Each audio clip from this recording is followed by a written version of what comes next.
Hello everyone, I am BowserJrXD, and welcome to the Tide 150 at Kansas Speedway, race 3 of 30 for the race 3 of 20 for the NASCAR for the ARCA Menards series in 2026. This is Charlotte. Can't wait. I'm trying to remember what number. So this said it's the third of 20 races. It's the first of 3 intermediate races, I believe. Or at least the 1.5s. So I'm just trying to remember because they got rid of Charlotte, Kansas, Chicagoland. Yeah, so the first of 3 intermediate races on the ARCA schedule. Of course, at one of probably the best intermediate is Kansas Speedway. Got a 29-car entry list for today. Practice and qualifying were rained out, so the only practice I got was from the open test earlier in the afternoon yesterday. Some fresh names and some of the pinnacle cars. Jack Wood, Laney Bice this time is the combo because we're not at a short track. Got the duo of Cletus and Squirrel starting way back, a little back in the field, but I'm excited to see how this all goes. After a 6-week break, the ARCA Menards series is back at a track so nice, we run it twice. Welcome to the Tide 150 on Fox Sports 1. Nice zooming in on the Menards by the track. Daytona winner Gio Ruggiero is back in the Joe Gibbs 18 looking for win number 2 on the 2026 season. Pinnacle Racing Group is handed the keys to Jack Wood, who will be starting on the pole in the number 28 car that swept the races here last year. The Squirrel McNutt national debut pairing up with his friend in the return of Cletus McFarland, who is in the Rhett Jones Racing number 30, looking for more ARCA Menards Series success.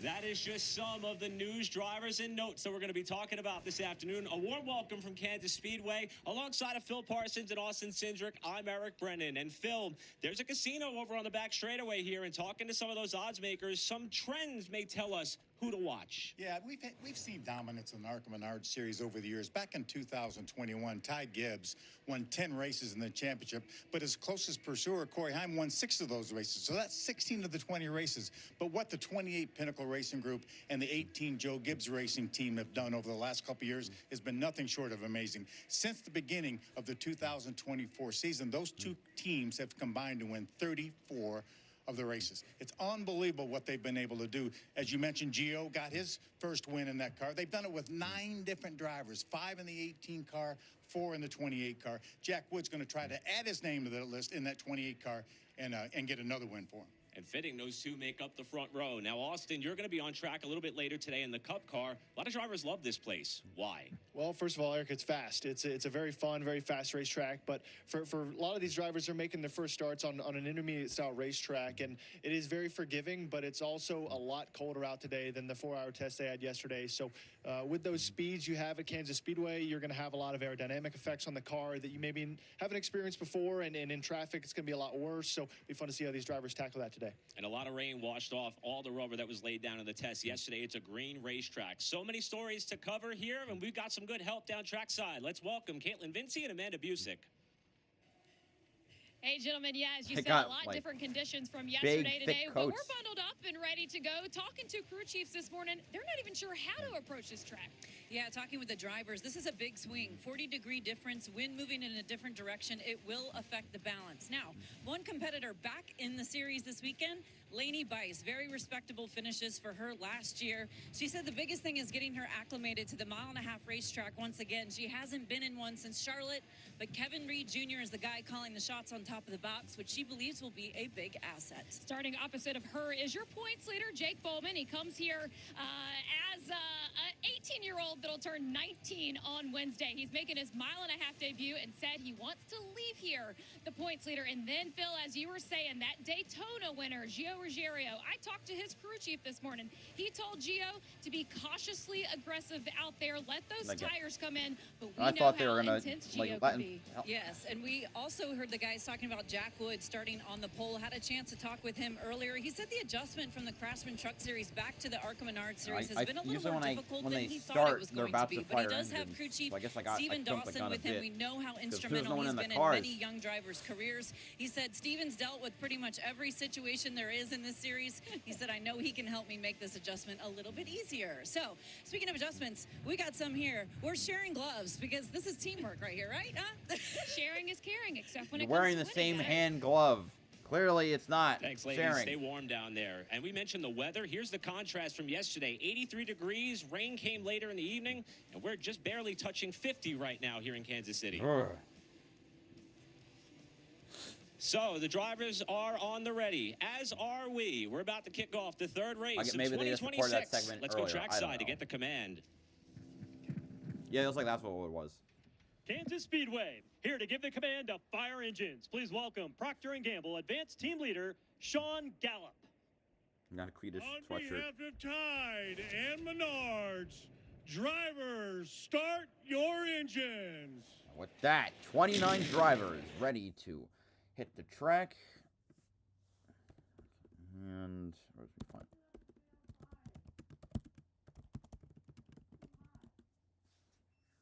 Time to go over today's starting lineup.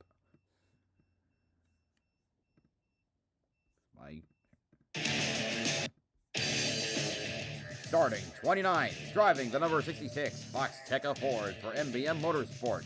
34 years old from Richmond, Virginia, Destiny Spurlock. Starting 28, driving the number 1, Maples Motorsports Chevrolet for Maples Motorsports. 28 years old from Lafayette, Ohio, Nate Muller.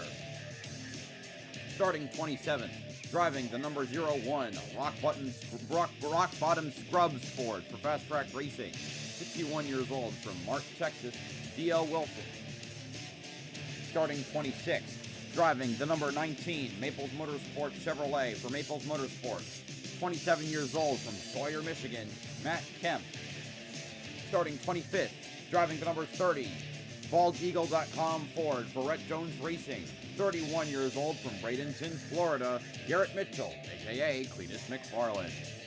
Starting 24th, driving the number 0, Heatwave Visual Ford for Wayne Peterson Racing. 33 years old from Spring Hill, Florida, George Siciliano, a.k.a. Squirrel McNutt. Starting 23rd, driving the number 69, Jeff Hill Trailer Sales, Lentini Auto Detailing Ford for Kimmel Racing. 37 years old from Sellersburg, Indiana, Will Kimmel. Starting 22nd, driving the number 17, Bare Bones Toyota for Cook Racing Technologies. 19 years old from Mill Valley, California, Monty Tipton. Starting 21st, driving the number 15, Yahoo Toyota for Nitro Motorsports. 19 years old from Clovis, California, Jade Avedizian. Starting 20th, driving the number 71, Sparrow Chevrolet for Class Motorsports. 38 years old from Buffalo, New York, Andy Jankowiak. Starting 19th, driving the number 24, Champion Container Chevrolet for SPS Racing. 22 years old from DeLand, Florida, Daniel Dye, fresh from his suspension. Starting 18th, driving the number 89, Copeland Insurance Agency, Habco Inc. Chevrolet for Rise Racing with Earnhardt Shearer Racing. 38 years old from Cleveland, North Carolina, Bobby Dale Earnhardt. Starting 17th, driving the number 86, Yavapai Bottled Gas Ford for Club Racing Inc. 27 years old from Wilbraham, Massachusetts, Jeff McConey. Starting 16th, driving the number 48, Gary Speed Shop Ford for Brad Smith Motorsports. 57 years old from Shelby Township, Michigan, Brad Smith, his car finally fully repaired. Starting 15th, driving the number 11, Vance Towing Chevrolet for Fast Track Racing. 20 years old from Madeira, California, Robbie Keneally. Starting 14th, driving the number 91, Maples Motorsports Ford for Maples Motorsports. 25 years old from Madeira, California, La Mirada, California, Ryan Vargas.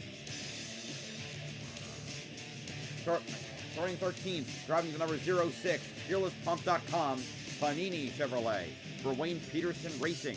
23 years old from Greenwood, Indiana, Rayton Laster. Starting 12th, driving the number 10, Let's Be Frank, Roscoe's Barbecue of Kansas City, Toyota for Fast Track Racing. 24 years old from Buena, New Jersey, Craig Pellegrini Jr. Starting 11th, driving the number 99, Maples Motorsports, Chevrolet for Maples Motorsports. 62 years old from Choctaw, Oklahoma, Michael Maples. And now it's time for the top 10. Starting 10th, driving the number 03, Yavapai Bottle Gas Ford for Club Racing Inc. 34 years old from Morris, Illinois, Alex Club. Starting 9th, driving the number 12, Kusamoto Chemicals, Aikido Toyota for Fast Track Racing. 49 years old from Nagoya, Japan, Takuma Koga. Starting 8th, driving the number 55, Mobile One Toyota for Nitro Motorsports. 21 years old from Fort Mill, South Carolina, Isabella Robusto. Starting 7th, driving the number 97, All Construction, Carter Caterpillar Chevrolet for CR7 Motorsports. 52 years old from Petersburg, West Virginia, Jason Kitzmiller. Starting 6th, driving the number 70, JBL Toyota for Nitro Motorsports. 20 years old from Colts Neck, New Jersey, Thomas Annunziata. Starting 5th, driving the number 25, All Pro Auto Reconditioning Toyota for Nitro Motorsports. 18 years old from Mooresville, North Carolina, Gavin Butchell.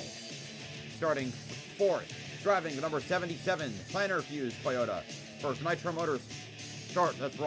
Starting 4th, driving the number 77, Sunoco Chevrolet for Pinnacle Racing Group. 19 years old from Jackson, Georgia, Laney Bice. Starting 3rd, driving the number 20, Signer Fuse Toyota for Nitro Motorsports. 18 years old from Huntington Beach, California, Jake Bullman, the only rookie in the field. Starting on the outside of pole, driving the number 18, First Auto Group Toyota for Joe Gibbs Racing. 19 years old from Seekonk, Massachusetts, Gio Ruggiero. And on the pole, driving the number 28, Chevrolet Performance Chevrolet for Pinnacle Racing Group. 25 years old from Loomis, California, Jack Wood. And that is your starting lineup for today's Tide 150.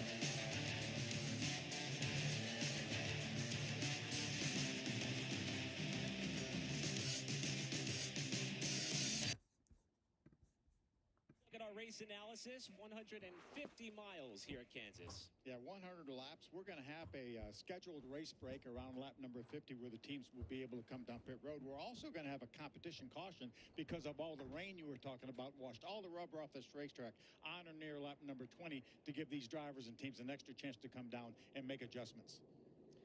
Let's get some late-breaking stories from pit lane. We'll toss it down to Caitlin.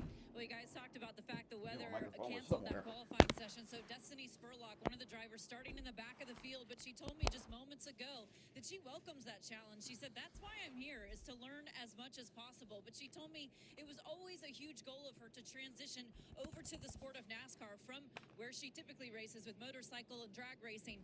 But she also told me that one driver who's helped her a lot so far making this transition is LeVar Scott. She said he's almost become a little brother to me and has been very helpful for her learning NASCAR. Amanda.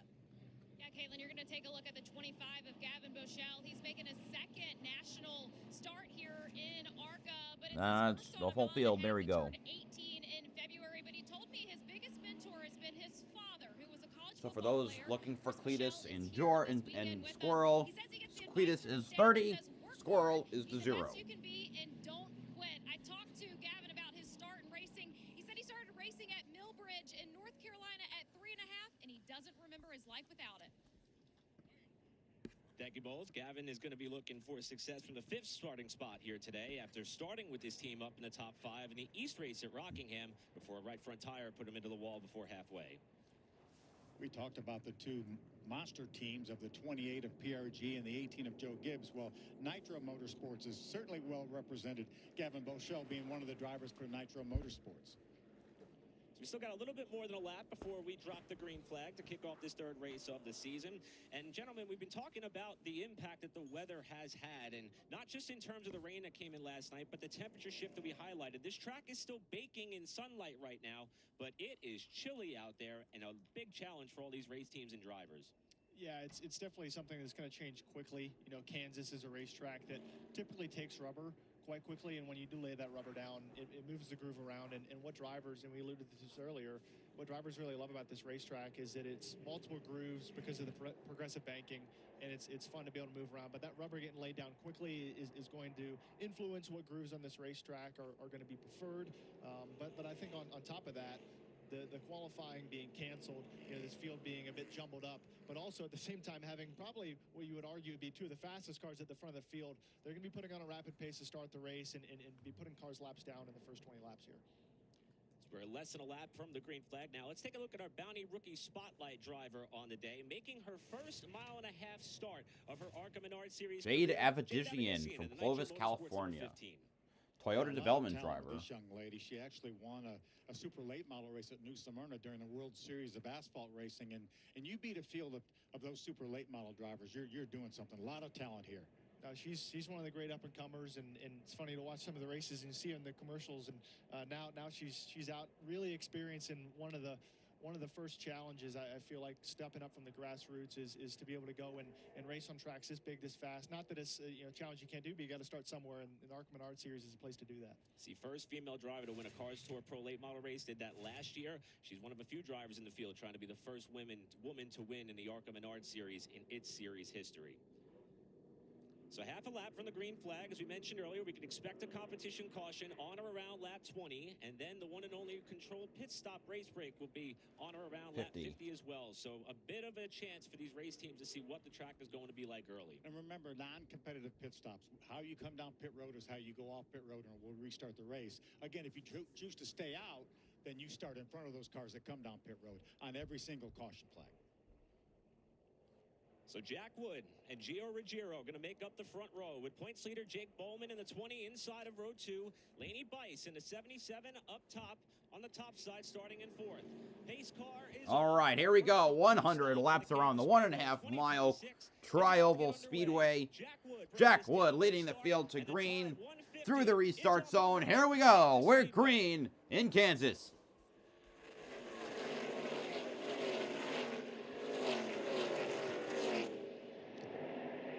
Jack Wood able to get a jump right off the front good row start, there, right easily off the bat. clear into turn 1. Laney Bice falling back to 4th. Battle for second between, I believe that's Gavin Michelle and Gio Ruggiero.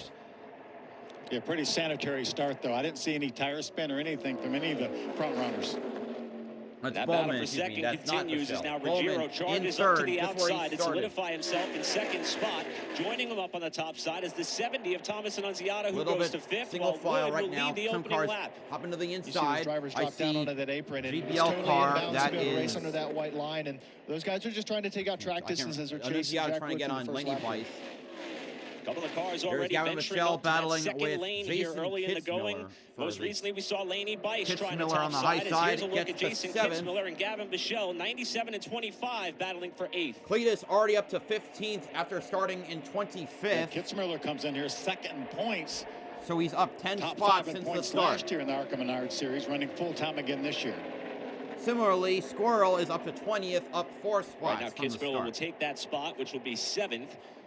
Michelle falling back in line Destiny just behind Spurlock him started as last. Wood continues She's to also up lead, 10 but the spots gap in is starting 19th. to close towards the front of the field. Here's and here's Daniel Dye going by making a Andy move on Andy Jan Kowiak This a little is bit further for back. Yeah, Daniel the Dye was 10th one of the position. fastest They both cars we saw in that started 4-hour outside test the top yesterday, 20. but because of having to fall back on last year's points, that's why he started being way fast back just inside the top faster 20. than the back markers have worked their way up Dye very has quickly. charged up through the field, already gained 9 spots to start this Destiny race. Spurlock up after to starting 17th, further so back in that's the 12 field. spots up, and Squirrel now up 5, Battle for lead, getting having a lot made it his closer way with to Gio Ruggiero 19th. pulling up to the back of Jack Wood. Nate Muller in the Kind of maintain that one car car length on lead, pit and road, as these drivers 28 are cars searching for on the the grip lead on the lap. bottom of the racetrack. It Cletus seems up like to Gio has the 14th. He advantage here passes early. Bobby Dale Earnhardt. We talked about Gio winning that race at Daytona. Gio Ruggiero Jack trying Wood had a to strong reel race at in Daytona Jack as well. Wood. Got shuffled out a Battle little for bit 7th, as we see a resuming good with Gavin side-by-side Michelle battle back here to the continue inside of between Jason Michelle Kitzmiller. and Kitzmiller. And behind them, And Daniel Lucas starting Dye to is reel on the them in as charge. well. Daniel Meanwhile, Dye Ryan in that Vargas charge from the Maples towards the back Motorsports of the 91 field. that's Wants up some 10 more, and for the he is first catching time these two on lap continue to number run 4. side by Now side on lap rather 5. quickly, with Kitzmiller still committed to the top lane, Michelle on the bottom. It's just When you're his in name Daniel is Dye's just position, you're trying Squirrel to figure out what on the lane to leaderboard. pick. But You don't wanna Squirrel be has passed falling Robbie directly behind Keneally. as he He's makes a up to dart down and make 18th. it 3 wide going to turn 3. Daniel Dye trying to take it 3 wide on Gavin Michelle and Jason Kitzmiller. Who's going to give? 3 wide into It's turn Michelle. 3 early, Michelle will and, go to the Jack Wood's gonna outside. try and fight for Kitzmiller gets position. clear And that's of one thing about this Michelle. series too, Austin, as you well know. This is a little bit of a transient series. You don't And now a see new driver in a the lot top of the 10 drivers as all the Jade time, so Avedian Daniel out Dye 10th. didn't And probably Daniel has never Dye really moves hard to raced 8th against position. Gavin Michelle. He wasn't sure if Gavin was going to come Destiny down and take Spurlock his up line to away or 16th, not. up So 13th spot. great move by him She to back is off. the biggest we mover talk on the about start of the this race. track getting We're wider on the and wider 6th as you lap. see. Daniel Dye Still still a trying to fight work to goes the on between inside. Daniel Dye Now and of Jason Jason Kitzmiller. You saw in the Kitzmiller. He background there pulls by. where Jabe He's is up already to running, 6th. up above the top seam where you see a lot of the cars run later in the race. Avedizian pulling to This the track's inside of getting wide Michelle pretty at the battle for the 9th How about some of position. our biggest movers in the race so far? Destiny Spurlock in her ARCA Menards Series national debut, plus 13 on the grid. We talked about Daniel Dye. Jade Avedizian's charged up to the top 10, and Cletus McFarlane has also gained more than 10 spots in these opening Monty 7 Tipton laps. in the number 17. He started outside the top 20 as well. He started 22nd. Right now, McFarlane is up to 13th. 14th on the grid. Avedizian just got herself another one, as she Avedizian now the has joined the battle between 9th. Michelle, her Michelle trying to teammate, get Nitro his way Motorsports back on 25, the and outside. He Kitzmiller, will. as Avedizian gets As a little tight on Avedizian was corner able to exit. get by She Jason actually Kitzmiller lost for her the 8th clutch during position. that practice But session Michelle yesterday, so will that do we had that. a 4-hour Then test that session in the yo-yoing morning. of That's positions really, other will than Daytona, continue. the only The test that battle these ARCA between Menards teams the young will get 25 all year and long. the old She lost the 97. clutch, so she lost some of that practice time, but looks like she has a fast car. And you see, as Eric pointed out, she kind of lost the nose, got tight off of turn 4, and that was 100% for being in a tight aero spot and being able to, manage that air. Cars Meanwhile, getting the lapped leaders have already. caught lap traffic here. Cars that are quite a bit slower than Jack Wood and Gio Ruggiero going. So Alex And I think Clubb this goes. is, Will this is Kimmel gonna be goes a a lap. factor here Brad for the Smith has first, gone a lap down. at least Will the next 10 Kimmel has laps gone a lap before that down. we expect Alex that competition Clubb caution has to gone a come lap out. down. We're going to wait Kimmel around and Smith Brayton are actually Laster on in the pit Peterson road. Same Motorsports for Will 06 Kimmel. to 12 at Takuma Remember his Kogo, who's been performance at running all the Charlotte last national year, races so far fantastic. this season. And now coming Daniel up on Dye the up to the 6th outside of what was a position tight now. squeeze for Jack Wood. The On the 0-1 getting DL lapped, Wilson and making his ARCA Menards that return. car has been used in 3 different races. I Gio recognize ran the this paint 18 scheme. car in the second Different race here numbers last every year time, at Kansas. Finished but the same second to car. that 28 car, driven by Butterbean. As you mentioned, Butterbean swept both races here at Kansas last year. Bowman running in 3rd, Laney Bice 4th, Thomas Annunziata, your top 5. 10 laps in to the Tide 150 for the ARCA Menards Series at Kansas Speedway. Jack Wood has led all the way up to this point. Another day. All right, 10 laps in. As I'll say it again, Cletus is in 14th and Squirrel is in 18th.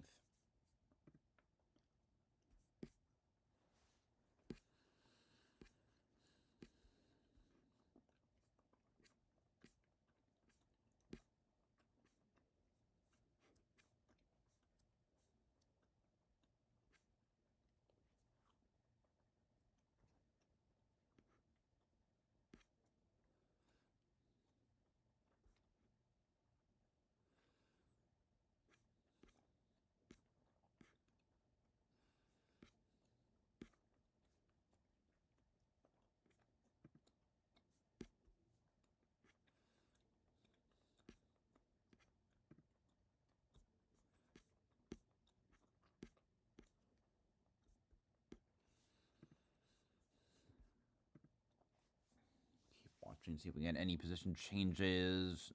Oh, wait. George is back to... Squirrel falls back to 19th. More cars have gone a lap down. Brayton Laster in the 06. D.L. Wilson in the 01. We saw him go a lap down. Jeff McConey in the 86. Matt Kemp in the 19. Craig Pellegrini Jr. in the 10. Squirrel's the last car in the lead lap.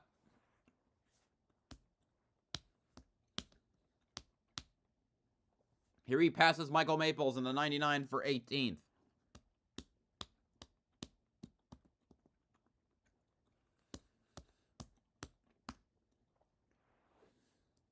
If you want a speed comparison, the last lap, Cletus was about was 9/10 slower than the leader, and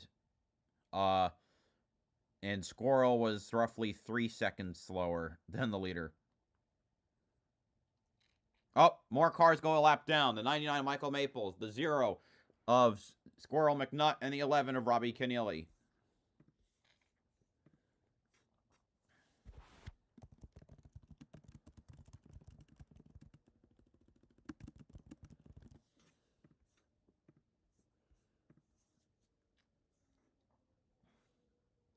The in-car is 1 lap behind. Okay, well, I would expect it to be behind the main feed. And hell, my feed isn't even the most up-to-date. I'd need cable for that.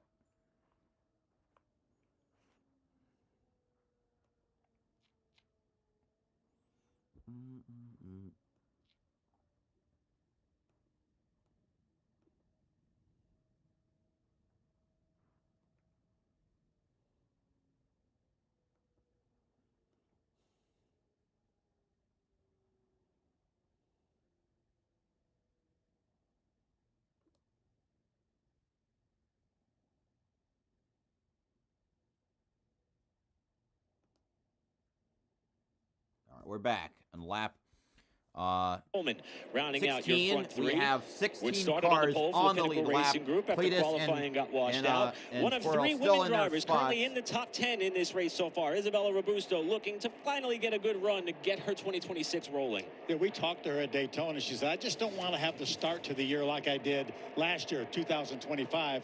4 of the first 5 races she had trouble in. And sure enough, she's already had trouble in the first 2 races this year. The 3rd race last year was at Talladega, and she finished 3rd, the highest finish ever for a woman at Talladega. And this year, Talladega and Kansas flip-flop. She's looking for a good run here to get her season on track, as you mentioned, Eric.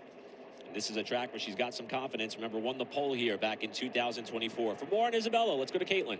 Yeah, guys, I actually had a chance to talk with Isabella about her season so far just before the race, and she said, I feel like we've been fast, but we just need to execute better, both on the driver and the team side. She said yesterday in practice, they tried a lot of different things. Some worked, some didn't.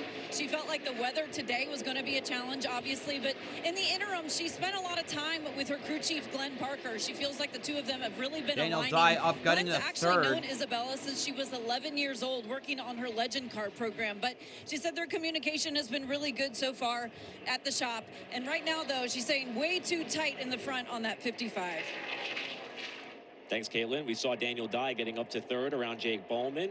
And Dye's car has been on a rail so far today. Yeah, he was the fastest car on the racetrack that last lap with that pass. Yeah, and he's been putting on quite the show. Watch this. Daniel This Dye is a is battle up 5.7 inside the top seconds 5. That's behind. actually him charging up through the field. This is getting around Andy Jankowiak earlier for a spot in the top 10. And the charge just continued on and on and on. This is the move that he just put on the points leader, Jake Bowman, to get up into that podium spot. Now he's about 5 seconds off the leaders, but that's not going to stay that way for much longer. Once as we they expect re-rack the the cars competition caution after to the fly caution, momentarily after he the might heavy be a force. rains He's up washed all the rubber off the 16 track since the yesterday. start of the I was race. talking to Daniel in the garage area yesterday, and really excited about this car, this team, and he's actually going to run the race at Talladega next week as well. Good to know. So Dye, the biggest mover in the field by far, plus 16 spots. Second in line, Jade Avedissian in her intermediate ARCA debut, up to 7th. Picked up 14 positions from her starting position. Daniel Dye's fastest car on the racetrack, but just as fast as the leaders of the race right now is Jade Avedissian. She's putting on a great pace, and I think whether if it's her, Daniel Dye, you know, the cars that are cutting up through the field, but also maybe the cars that have been a bit stagnant, I think this caution will be welcome to a lot of them to maybe make some of those adjustments. Let's see. Okay, 2 cars are off. So Jack Will Wood's Kill and lead Nate now, Muller. just over 1 second. As Jack he Wood works with his way a 1.5. around Michael Oh, Maples caution. in the number 99. And there will be the competition caution. Oh, we have a comp caution. I didn't even And realize. remember, this is not, you're not required to come down pit So, road. all right, But the so teams this do will have re-rack an the extra set field. of tires We had because of the lack of practice yesterday afternoon. 14 They cars do have on the 3 lead sets of lap. tires Bobby sitting Dillon on and Hart pit will road, get so the free they could pass. come down pit road, put a set of tires on, still have another set for that mid-race break if they choose to use it, and then another emergency set towards the end of the race if you get a late caution. So what I like about this is that it's going to get the field a lot closer. We can get to some racing. It was definitely spread out there with the start being the way it was, and no qualifying, the field being spread out. So if you're Jack Wood, you like the lead that you had, but we're gonna enjoy a nice finish here. Well, we'll see who elects to come down. Jack Wood has led all the way. Most laps he's led across his whole ARCA career. He'll try to lead more when we come back to the Tide 150 at Kansas.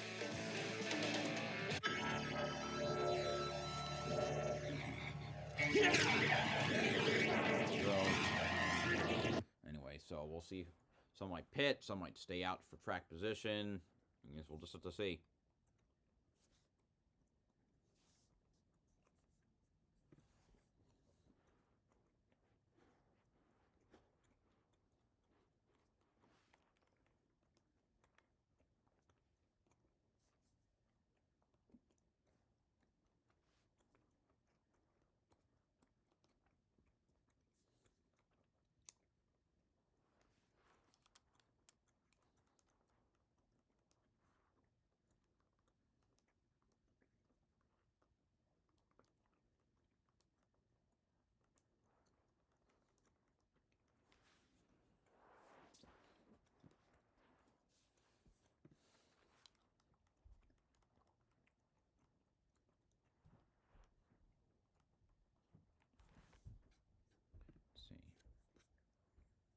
What cleat saving this?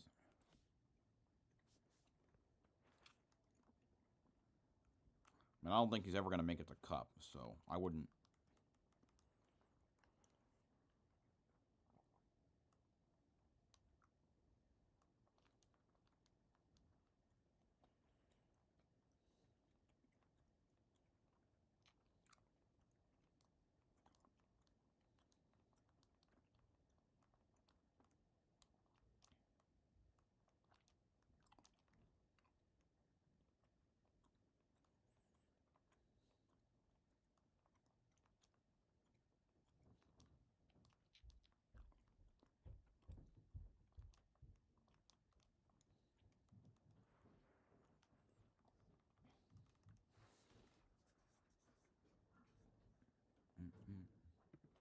I mean, it is a sport, so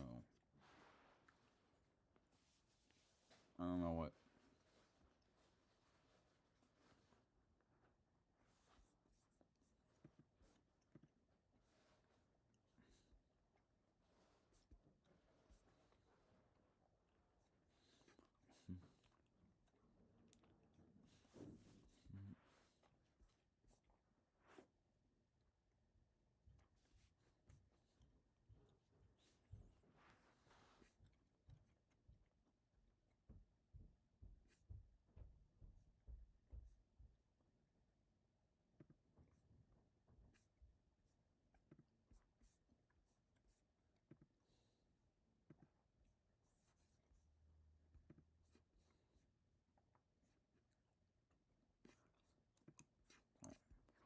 NASCAR is taking the steps to try and course correct. It might take a while.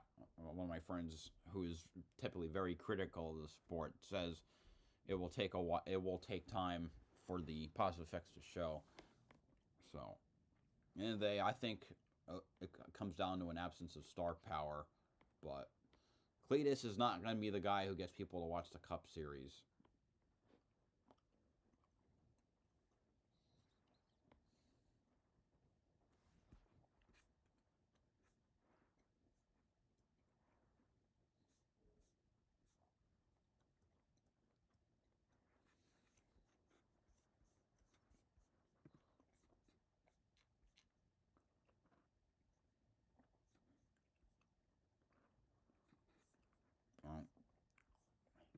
I wouldn't necessarily deny that he does bring people to watch the sport, but he's not going to. I don't believe Cletus will be particularly successful in any of the top divisions.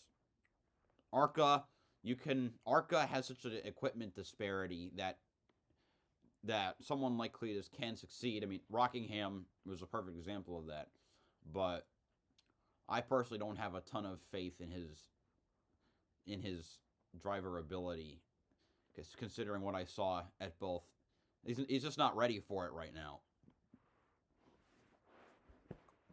Like Daytona crashed on the 5th lap after hitting one of the telltale bumps off of turn 4. Rockingham had one of the best cars in the garage.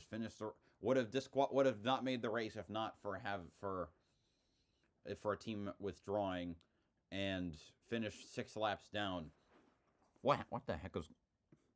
Fox, as NASCAR's best go full throttle at Kansas, our pre-race coverage begins at 1 Eastern, with the green flag dropping at 2. It's the Advent Health 400 tomorrow on Fox. I made the picture. That's crazy. That is actually crazy. I complained about it last week, and here I am, right on the TV. Well deserved. Well deserved, Daytona 500. I appreciate that. Appreciate that. You excited to get on track later today? I am. This is a fun track, and this is challenging, because you almost feel like you're practicing for qualifying, because the conditions are going to be a little bit warmer tomorrow. Out. He is the leader. Yeah, the Cup car. You'd be close to holding it wide open. Let's see. He was suspended a few weeks ago for mocking a driver with homophobic comments, which is rather bizarre considering the two have never met, and there's never been any indication that the driver in question was LGBT or not. So, rather wonky situation there. Colleague, while he's been reinstated, his team did fire him. That is the Dodge team in the Truck Series, which is with the effort spearheaded by Dana White. But he's back. He's right now, so now he's leading. Sigma Performance Services has not won a main ARCA race yet, so this could be their time.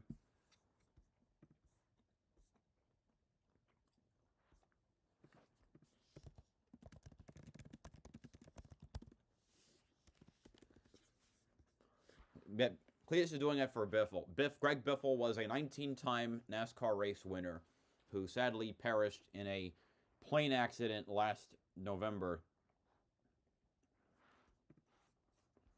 To go to victory lane, but no surprise this year. Now he's got momentum on his side going into tomorrow's Advent Health 400 that you can see on Fox. And speaking of the win last week, how about how dramatic the end of this race was with a late race caution, a couple drivers on varying tire strategies, just like what we have here. And this is how it all went down. Yeah, your teammate Ryan Blaney was fast like he is most every week in that 12 car. And here's the charge to the checkers. Blaney gave it all he had, but he came up a half a car length short. And the celebration for a first career win for Ty Gibbs at Bristol, bringing all that momentum here into the Heartland. Those are the days, those first wins you'll never forget.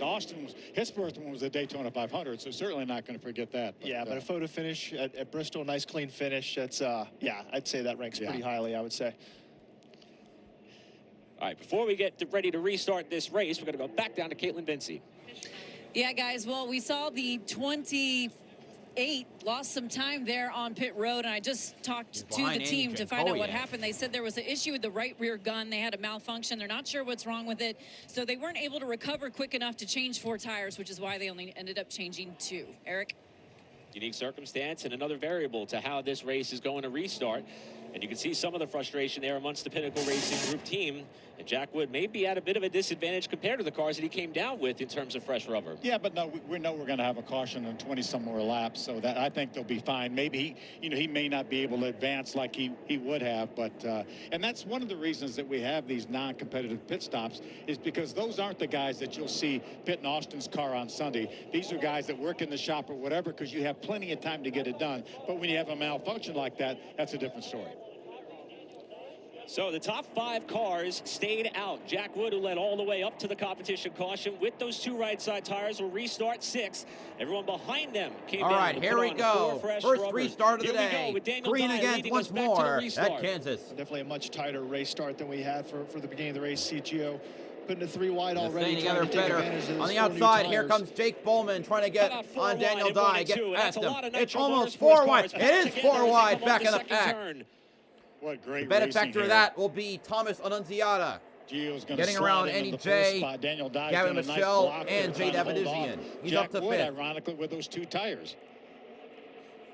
Jack Wood able to hold on to that position on the bottom of the racetrack. Oh, man. Work those 2 tires. Jack Wood almost getting up into Giro. They're battling for 3rd. Bowman ahead of both of them in 2nd place still. Battle for 3rd continues to rage on. Jack Wood on the bottom in the 28 gets a little bit loose on the inside lane. Gio surges back forward to solidify himself in 3rd. And look at the run he's got off to going after Jake Bowman. Giro getting way past you got to make Jack a decision. Wood. What lane do you want to run? Are you going to follow him all the way down to the bottom? Feel like you can cover that line. I don't better believe than Joe Gibbs Racing has ever won an ARCA race at Kansas. Pretty much clean and in for these drivers to use with this green racetrack. You see Annunziata all the way up there in that 3rd lane, being able to work that top seam, and that's what you're going to see. You're going to have to make decisions in traffic. What lane are you going to do? Never mind. It's usually a game time decision. Ty Gibbs did it in 2021. Sometimes when you're that close. No, that's not right. And I like what Jake Bowman did. He robbed the air off of Ed Carter-Rosek in 23 wasn't able to do anything with it. Tanner Gray in 2024. Here's Michelle working to the outside of the 15 of Jade Abadizian. Pair of teammates battling for this spot right now for 6th. Here's what happened amongst those cars on the restart going into turn 1. That's for the 6th position behind Thomas Annunziata. In the middle, Jade Abadizian. Michelle almost hitting the wall off of 4. We're now on the little bit of touch 30 laps complete. Number 1, as we were talking about that 4 wide battle.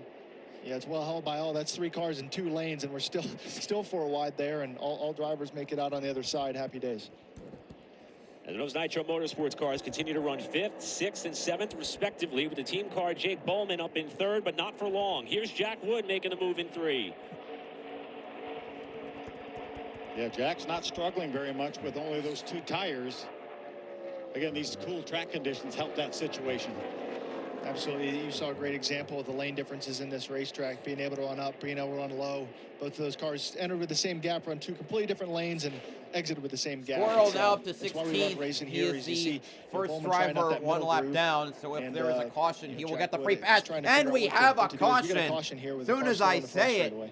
Got a car off the pace, and it is Robbie Keneally, the 11 in the car. number 11 car that appears to have had stopped. some The sort of Jan's mechanical towing problem as he rolled to Chevrolet a stop. has stopped on the Only start-finish about 100 line. feet past And the now start-finish line. Squirrel will get the free pass in 16th. That car is, wow, the 11 is This smoking. is one of the fast track racing entries for Keneally, who finished 10th at Phoenix, his best finish of 2026, making his first ARCA start at Kansas and his first start on a 1.5-mile racetrack. So while the track crew will work to retrieve the number 11 after a bit of a mechanical gremlin, puts Robbie Keneally out of the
all the way from California here to support Squirrel McNutt, and he's doing a nice job here. Again, he has so little experience. He ran the East race at Hickory, did a good job, finished in the top 10, ran Rockingham, did a good job, and here he is on a 1.5 miles, and hoping to be able to run Talladega next week.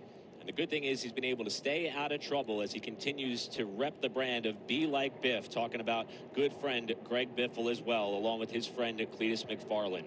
So Squirrel is back on the lead lap. The ARCA Menards Series points leader Jake Bowman currently running fourth. For more, here's Amanda. And Eric, Doug George told us ahead of the race to not outthink the track, and you decided to keep Jake out there for that competition caution, but he was saying he's feeling free out there. What made the decision to leave him out? Well, we didn't want to lose a bunch of track position, although, you know, we'll see how this filters out here. We're going to be about probably 12 laps to go in this segment. He feels like it's not that bad. You know, it's like a 1-3, but, you know, with these guys, it's in traffic, it gets pretty tough, but he's doing a good job, and we'll hang tough, and we'll get it fixed up, and we still got like 2 sets of tires, so I think we'll be all right. Thank you, Doug. And Caitlin, yeah, he was already getting the team prepared for that track bar adjustment and air pressure for when Jake comes in. Well, thank you, Amanda. There's a number of NASCAR stars mingling down here on pit lane watching this race. Raja Caruth, one of them. What have you learned so far watching this event? Well, Caitlin, it's cold, very cold and windy here in Kansas City. But, yeah, I love coming out here watching the ARCA Series, trying to provide any support I can to, you know, some of the Chevrolet drivers and people that I was teammates with at Rev Racing over the years and that are in the WISE optimization program as well. So hopefully everybody has a good race today. I don't know what I can really learn for tonight besides it's cold and windy, but love being at the racetrack and watching these competitors go out there and drive, and hope everybody stays warm. It's very cold, very, very cold. Try and stay warm. Good to see you, and good luck tonight, guys. Thanks, Caitlin. And, you know, Austin, I feel like your team is going to be in a similar spot. It's not going to be as cold tomorrow. We're looking around 70s right now. I mean, from yesterday and today, we're about to flip back the other way between this afternoon or this evening and tomorrow. Yeah, there's a whole lot of guesswork involved in that. Oh, what do you think? I even had some O'Reilly Series, you know, engineers and crew chiefs texting me this week. Oh, what do you think it's going to be like in a night race? Well, like, it's going to be cold, this and that. Like, there's a lot of assumptions, and, you know, it's not as calculated as you like it to be. Well, we'll see how this impacts, or how the continuing weather changes impacts the remainder of this race. We'll come on back for the restart of the Tide 150 right after this.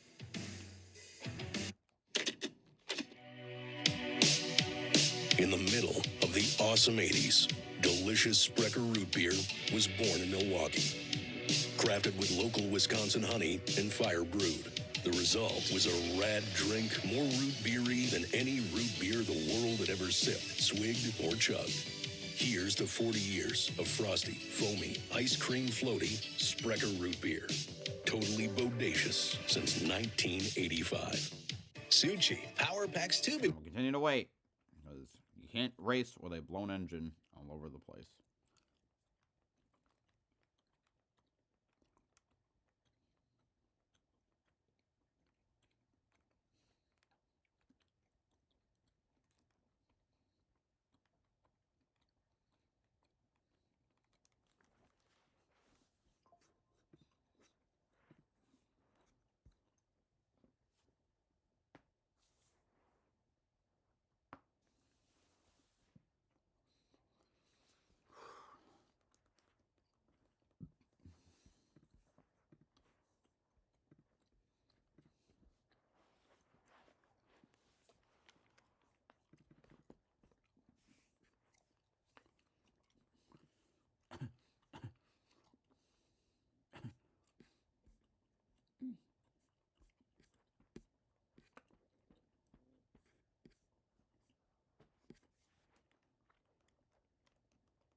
M&M Motorsports. No Kansas drivers in... No, Hornets is from Ohio.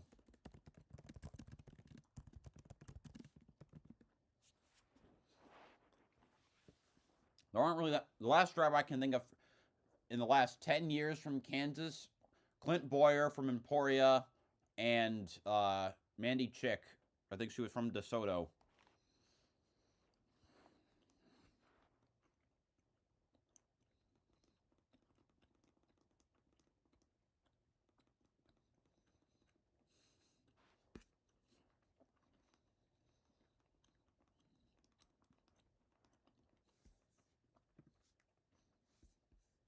Racing on FS1 is brought to you by Menards. Save big money at Menards. And by Bounty, the quicker picker-upper.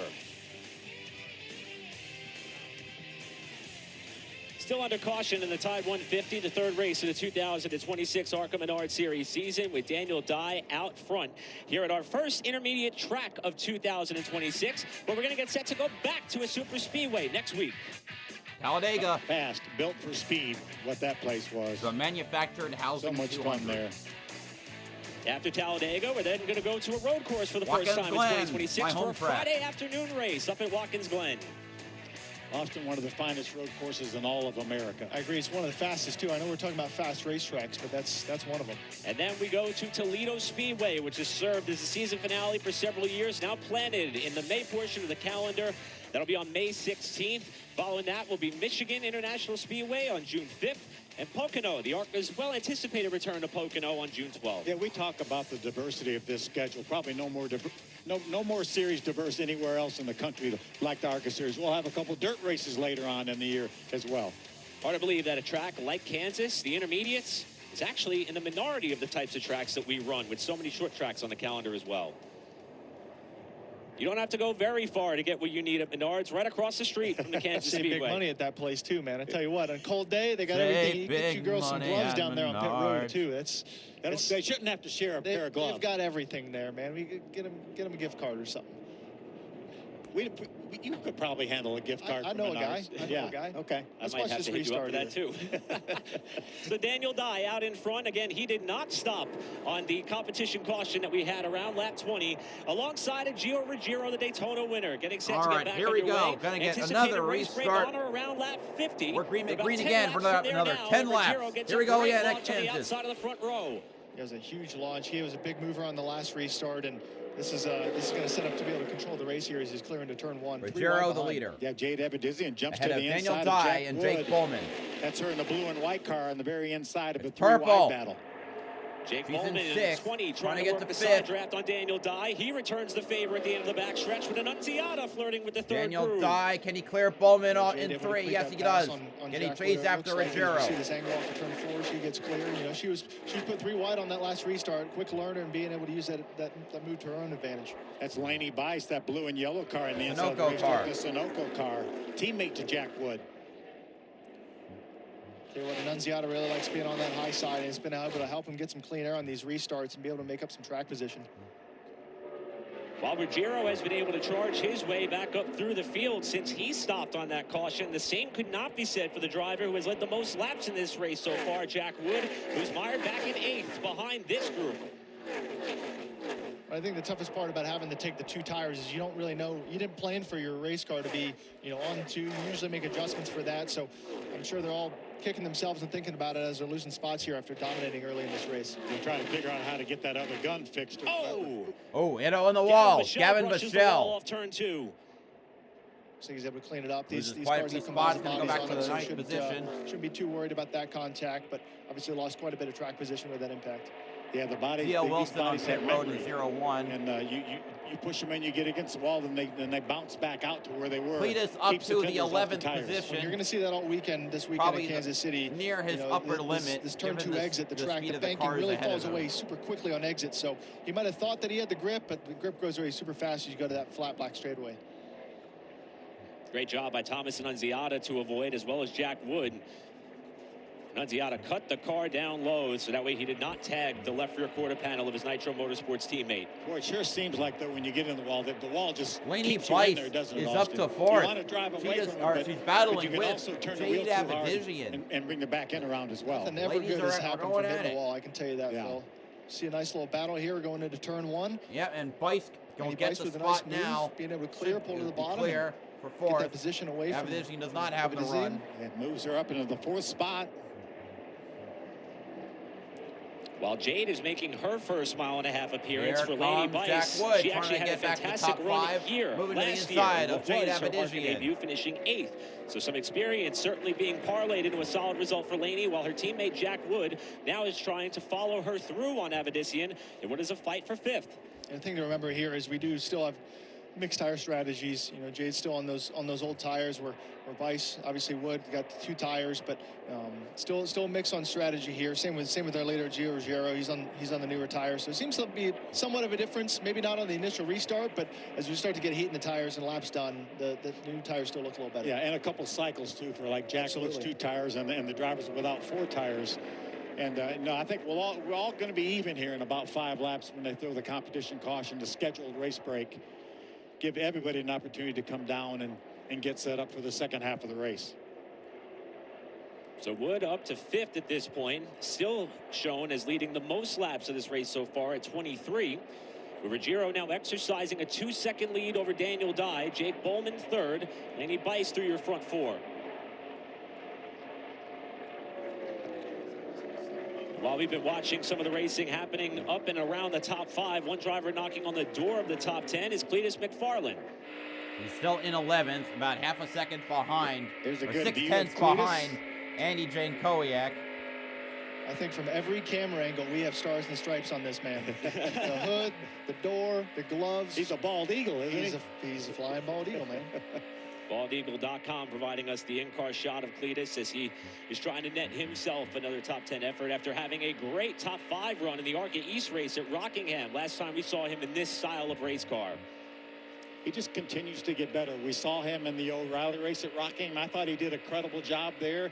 First time ever in the O'Reilly series, but he's really taking it on quick, and he's really learning a lot. A couple top 10s last year and a limited number of starts, and an 11th place finish this year at Daytona to start us off. He's been getting a ton of great experience, and that's what it takes to be able to continue to move yourself up through the ranks and drive bigger and faster cars, and being able to do laps like this, there's no replacement for it. He's got quite the fan base. How about over 4.5 million subscribers on YouTube for Cletus and his team? Cletus fans getting shouted out, and Jack Wood closing in on Lady Bice. Bice. Starting to tighten We things have up in the 2 battle laps for 4th. to go Lady before Bice the and halfway Sunoco caution. represented 77. Jack Wood, the Sioux Chief Power Packs pole sitter for this race in the 28 car in 5th. Probably just a couple, 3 laps away from our Squirrel scheduled trying race to hold break. on, see if he doesn't try and not get lapped. Well, he's got 1 more lap to stay I thought on. it was a good move the by lead lap, Daniel but he's Dye been to get losing track 3 position to seconds a stay lap out when everyone to else the came leader. to pit road on that lap 20 competition caution. He's held on to the 2nd spot. Yeah, it's been a real mixed bag. I think it's been, personally Like last dependent year on pit road. what your situation is, if getting tires worked or didn't work for you. So I do look forward to everybody being on the same strategy here, starting in the spot where they deserve to be, so I can understand who's actually good right now. But no, I think the drivers and crew chiefs Lap would think 51, the same, so but, cautions will come out getting that any track moment position, now. You heard Bowman's crew chief talk about earlier as he gets that side draft, get on the outside lane. Wood around Bice his for 4th position, sorry. It's going to be important to be able to be set up with that track position for the final run to the finish here. And Gio's car likes that clean air, a very fast lap. That last lap, Jack Wood was actually the fastest car on the racetrack that last lap. Squirrel now a lap down. That Yeah, I makes think that's him the impressive. free It pass shows a lot car. about his car and there's and the speed that they have the to be able to do halfway that still break. on those 2 tires. So And Wood will Squirrel not will be get able the to get free around pass Jake forward to Bowman. get back in the lead lap. But for now, drivers will get 5 minutes for their cars to get work done.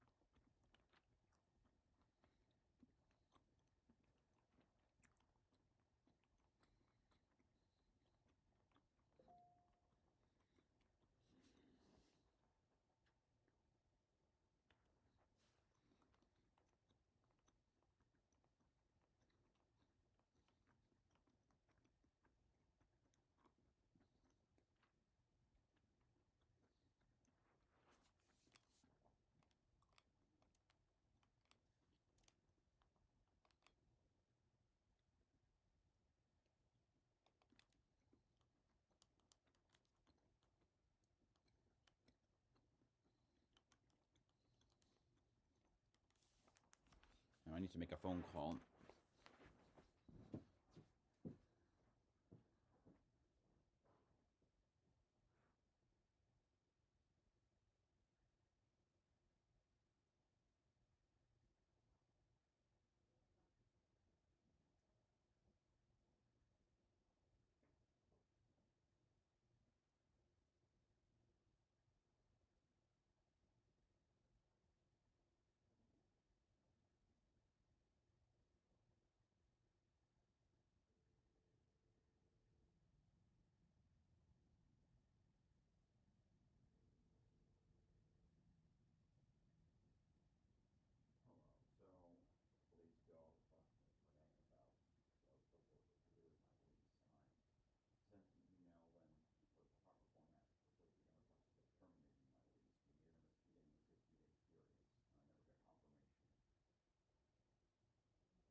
All right, well, that was a quick phone call.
Wood, it's hard to beat both of those guys right now. And the restarts are going to be critical, too. Who's going to get control of the race? Who's going to get that clean air? We saw Gio put some really good laps down when he got clean air. Jack Wood as well earlier in the race. And just about every car on the lead lap comes down the pit lane for service. Very busy pit road. Let's check in with Amanda Busick. Yeah, we're going to go ahead and go to the 25 of Gavin Bochelle. He went into, let's start on the 18 of Gio Ruggiero. He said that he was near perfect into turn 3 to his team, but said he still wanted to get some adjustments for how tight he was going into turn 1. But a perfect Gio Ruggiero out there is going to be pretty lethal. As we go over to the 25 of Gavin Bochelle, they were looking at the damage on the right-hand side. They were going to assess before really doing anything. They wanted to go ahead and get the service done. A quarter round out of the left rear is what was requested, tires and fuel, but hopefully not too much damage from that wall after he got off of it. But as we go on, Caitlin.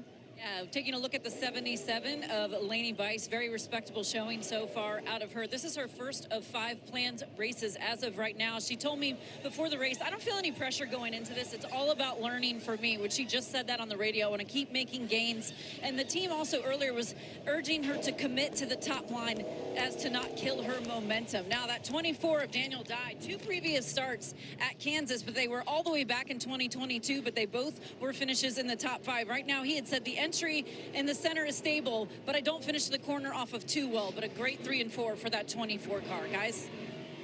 Thank you both. And now we're going to get to see what the field has on level footing for the first time since the start of this race. 46 laps to go. We're wrapping up caution. So that should wrap up the 5-minute. That should wrap up the break, and then we'll go back to grain when we come back.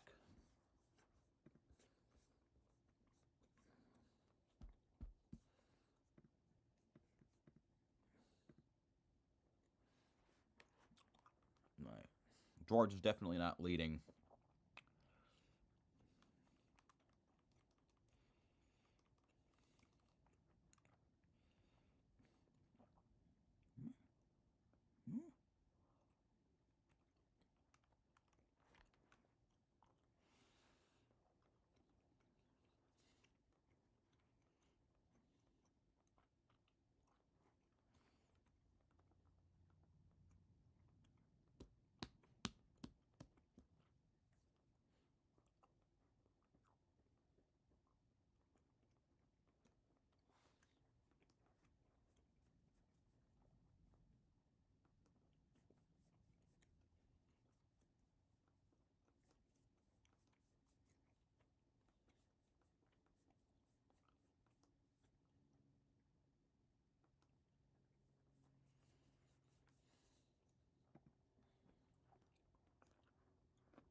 We're back. Car take on the streets of Long Beach. The road to the Indy 500 continues tomorrow at 5:30 Eastern, only on Fox.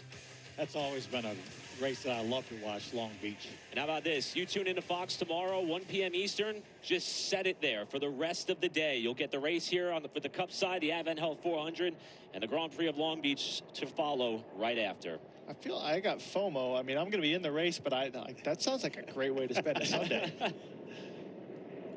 Good shot of Ryan Vargas there. Solid start to the season. Going to be full-time here from Michael Maples Motorsport. He's 4th in points, had a top 10 at so he is Daytona. full-time now. Talked to him in the garage area yesterday. That He has a wasn't the lot of case experience, a before. lot of He was gonna be the O'Reilly anchor driver. experience. He's raced here a few times in the O'Reilly Series. He finished in the top 10 here in one of the ARCA races last year. But, Kaylin, this is not his only job, is it? It is not his only job. So what's interesting about Ryan Vargas, in his free time, he's actually one of the Monster Jam drivers driving the El Toro Loco truck, which of course is a fan favorite. If you go to those events, there's a lot of cheers for the Toro Loco Monster Jam truck. But he told me he just raced in Vancouver and he actually won in Raleigh. So he said, surprisingly, just being in any type of race vehicle, it does help me transfer over to other series in NASCAR. But a very cool side job for Mr. Ryan Vargas there.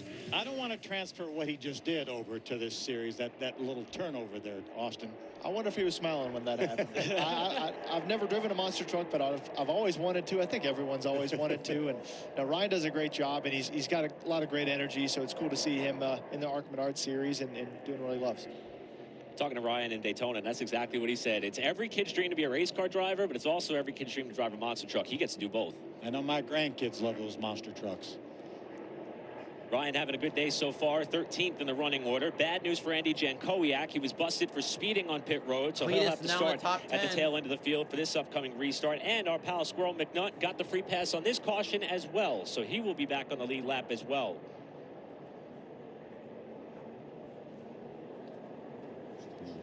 One to go signal being given this time.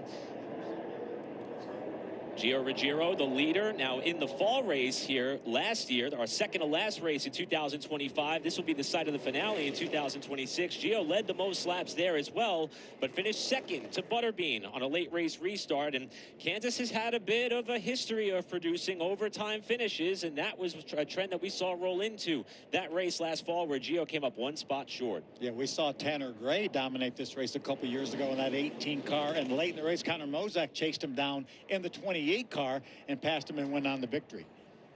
As for the other part of that 1828 story, they're going to restart just a row apart and a lane apart. Jack Wood, the pole sitter, is going to restart outside of row 2, while Jake Bowman, the points leader, will be inside of that second row. Laney Bice, Jade Avedissian make up row number 3. Well, I think we've got our best 6 cars in the top 6 right now. And I think this restart is going to be very important, but also at the same time, we had way more than 50 laps to go on our last restart, and we were 3-4 wide. And we're only going to keep ramping up the intensity for what that's going to look like. So very curious to see how these drivers manage the launch. You know, we saw Gio get a huge launch and give him control of this race last time. So I think this restart will be important for who's going to take dominance right here. Good day so far for Nitro Motorsports. Only one car outside of the top 10 as we get set to restart. 41 laps to go, and the time 150. Here we go. Gio Ruggiero, second half Daniel of the race. Dye Green again. Oh, wiggle for Daniel Dye, and Ruggiero with a great. He's got a car length lead already. He's in inner 1 and 2. Yeah, outside lane Bowman to the inside of Dye for second place. 2 wide, 3 wide back behind him. This is what you love to see as a leader, and Daniel Dye. Cletus now to 9th really position. Still recover P2. Gio's had 2 really good restarts, one from the outside and one from the inside. Double wide, about 3 rows deep, with Bowman. See Cletus trying to make high line moves. To get around Daniel Dye for second. Look at Cletus. Gonna get Annunziata and Kitzmiller. He's up to 7th. How about that move? That's got to be a nominee there, doesn't it? Absolutely. That gets Cletus up to 7th. Cletus said it's time to go, like a bald eagle. I don't think a ball. Jason Kitzmiller trying to get back around the 30 as they come off the second inside turn of after an Cletus for amazing 7th. 3 wide top side move on this end of the racetrack the lap before.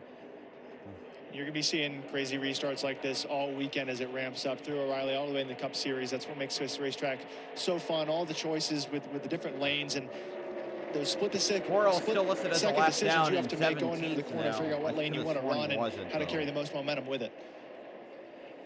Nice run by Jason Kitzmiller. You see him right there in front of Cletus. Jason holding down the 7th spot. Well, we saw this move, and Phil, I think you're spot on. This is going to be our first Reese's Sweet Move of the race nominee.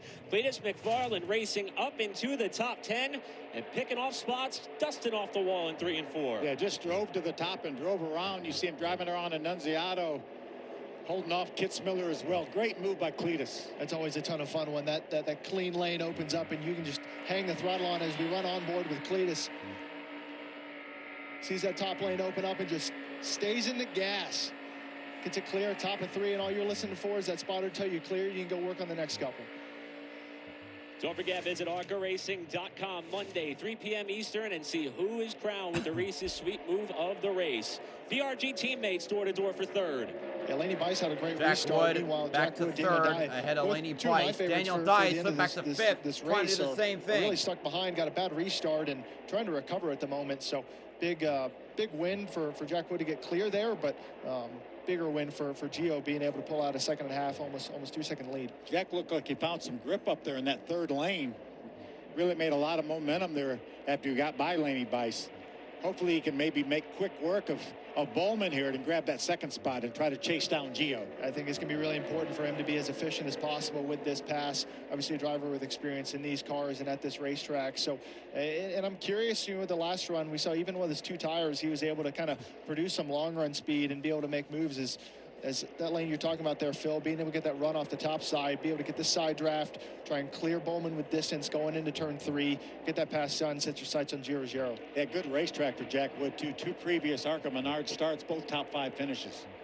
So that's going to move Wood up to 2nd. He's about a 2.5 seconds behind the Joe Gibbs Racing number 18. It's been a great day for the women in the field today, all of which running in the top 15, including this driver making her ARCA intermediate debut, Jade Abedissian. For more, here's Caitlin. Yeah, I had a chance to talk with Jade earlier today, and she told me overall she feels like the season has been a bit rough for her, but she's been involved in some things on track that aren't of her doing. And she told me one of the biggest learning curves is just how heavy these cars are compared to other race vehicles she has competed in. But she also mentioned the team. It's a new group of people coming together. She said, I think that takes time to get everything aligned perfectly. But one person she's leaned on a bit is a driver we all know in that Toyota fold, Trevor Bain. He has been very pivotal, she said, in helping her learn these cars. But the team, very complimentary of her today on the radio, telling her what a great job she's been doing. They've just been urging her to be a bit more aggressive, guys.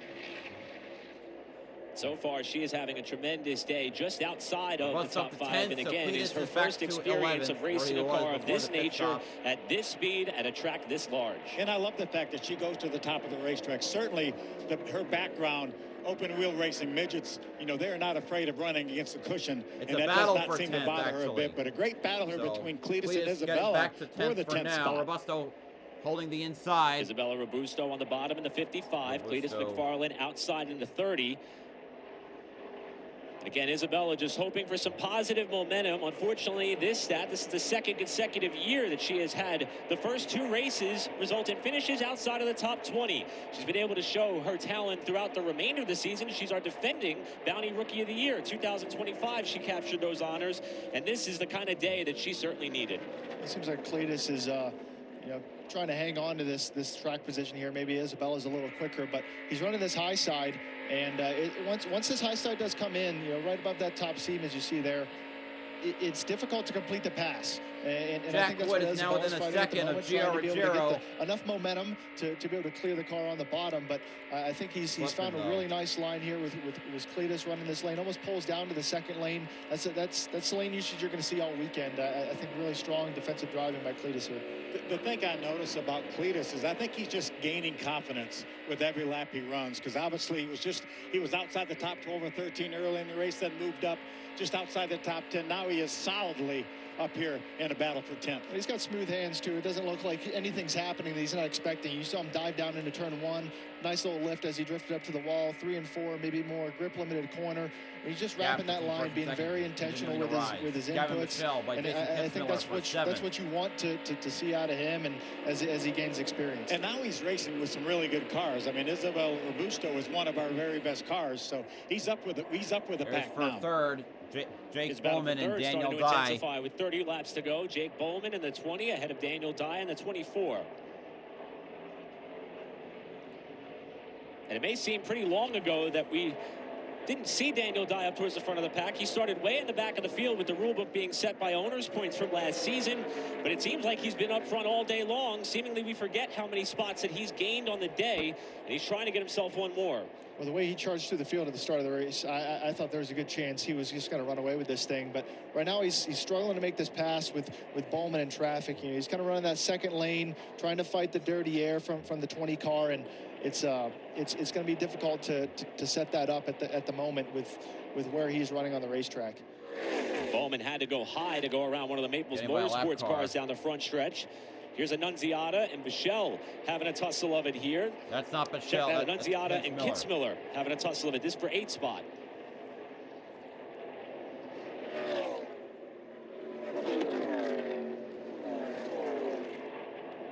Annunziata also committing to that top lane. Guys, this is one of the cars that I've been keeping an eye on, the bare bones car. This is Monty Tipton. He's from California. He's actually an engineering student at UC Santa Cruz. 13th. He's hoping to be able to parlay this into a good finish and go on to Talladega next week as well. From the West Coast, ran a few West Series races, ran Phoenix, the National Series race as a combo earlier this year, but really doing a nice job. Has stayed in the lead lap this entire race. Right now running 13th. Paired up with Bruce Cook's team, who has run well here before with drivers like Patrick Staropoli and Marco Andretti. Monty the next to step into one of these race cars and put his talents on display. A very quiet day, just outside the top 10, but a great run thus far for Monty. Squirrel is the last car 1 lap down behind Destiny Spurlock. Back to the battle for 3rd.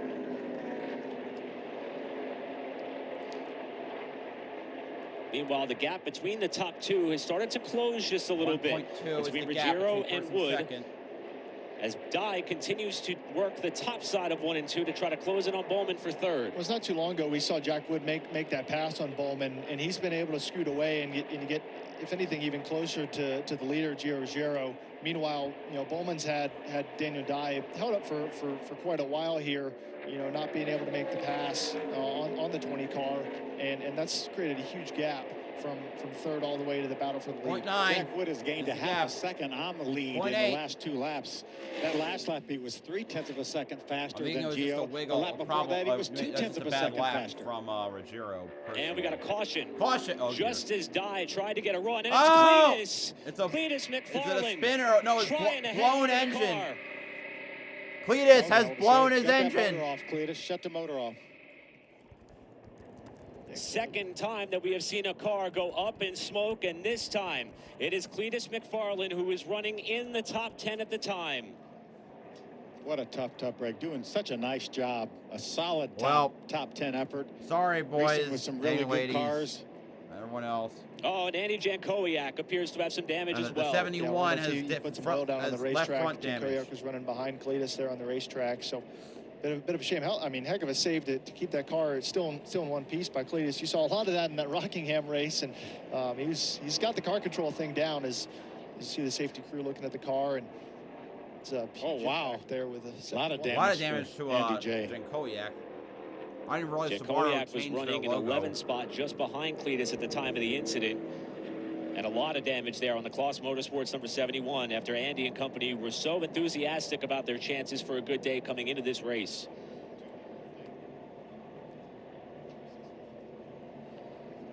Here we see him moving around in the car.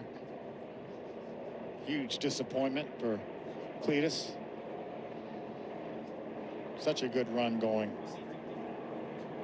Hopefully we'll see him a bunch more. I know Talladega's on his schedule for next week, and hopefully we'll see him a lot more.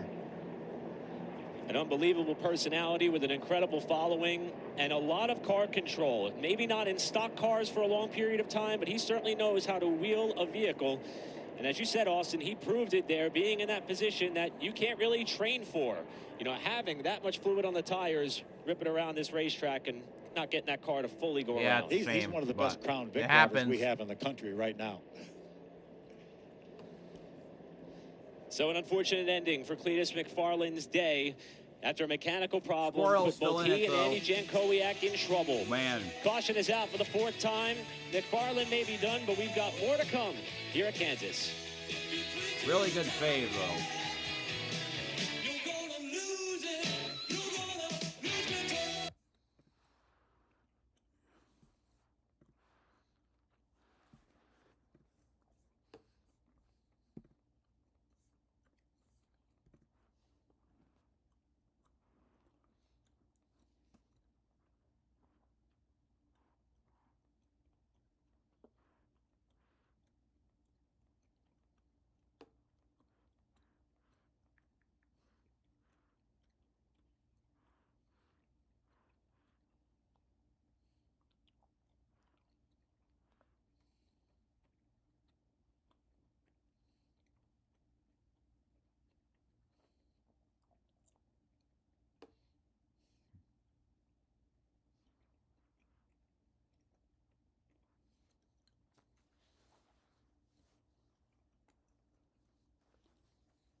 something I learned that Cletus owns his sponsor, which means that he paid for his opportunity up front.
So they're being Wait, in the what wrong happened to place Robusto? at the wrong time.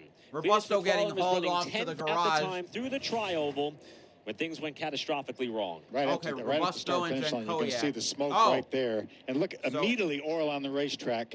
Andy J turns sideways. Isabella hits it with the right front tire, goes straight into the outside safer barrier. The fluid really from unfortunate Cletus's, for both those drivers behind. and blown you see engine. nothing Cletus can do there with the failure, but it's a big hit for Isabella here at top speed. Right front impact into the wall. Andy J trying to keep the thing under him. It's just a difficult moment for these. That shows you how acute the angle is in the tri-oval here at this racetrack. When Isabella got her right sides in that oil, straight into the outside wall. And Cletus wrestled with that car for about a half lap with oil pouring down below all four tires. Take a listen. He does a great job putting that car in neutral right away. And he's driving his tail off right now. Yeah, so he sees the smoke, puts it in neutral. And I mean, pretty much from the moment he put it in neutral, he had to drive this car all the way through turn 2 sideways with the oil coming out of it. And as you see, I mean, that car's covered in oil. All that shiny stuff on the right side of the car is stained yellow from the valence. Damn. And not only was the right side of the car covered, but a lot of this racetrack is covered. Thus the reason for the red flag after that car had the issue pretty much at the start-finish line. And all the way through the exit of turn number 2 is what the track crew is working on to get us back into race-ready conditions. So Gio Ruggiero looking for his second win of the season and his second start of 2026. For more, here's Amanda. And Matt Ross is his crew chief. This is their 4th race together. And we talk about the intensity of Gio. How do you describe his competitive edge? He's always had it ever since he was running through for a different team before he came to us, and he was always somebody you had to contend with. It's great to have him here. He does such an amazing job in our cars, and obviously he's happy to be here. So we're doing pretty good right now. We'll see what happens after this caution, and hopefully stay up front. Matt, I'm not going to completely call you out here, but when I got over here, you were on your cell phone with your spotter because you said people on the radio are nosy. What were you guys talking about? I mean, nobody's really nosy. Everybody just wants all the information they can have. I'm the same way. So, yeah, we're just trying to figure out our strategy and see where we're at tire-wise and kind of make the best decision once we get going again. I like the strategy. Yeah, thank you.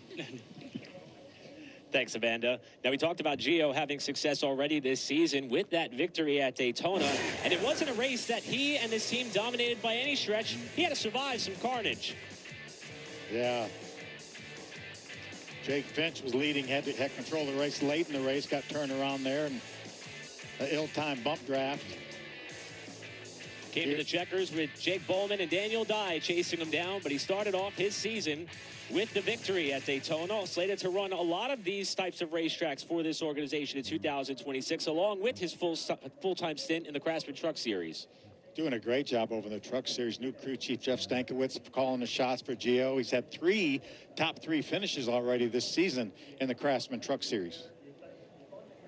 Gave up the seat for Max Reeves at Phoenix, who finished 9th in that race. We'll see Max more on some of the short track events throughout 2026 as well. Talked to Matt Ross, his crew chief down in the garage area, and he was showing me pictures of his brand new baby girl he had in the last week or two. That's exciting. Yeah. I tell you what, it is an interesting point that Amanda brought up there with the race strategy here. You know, we're pretty much halfway through this stage, and we've only got, 11 cars left on the lead lap.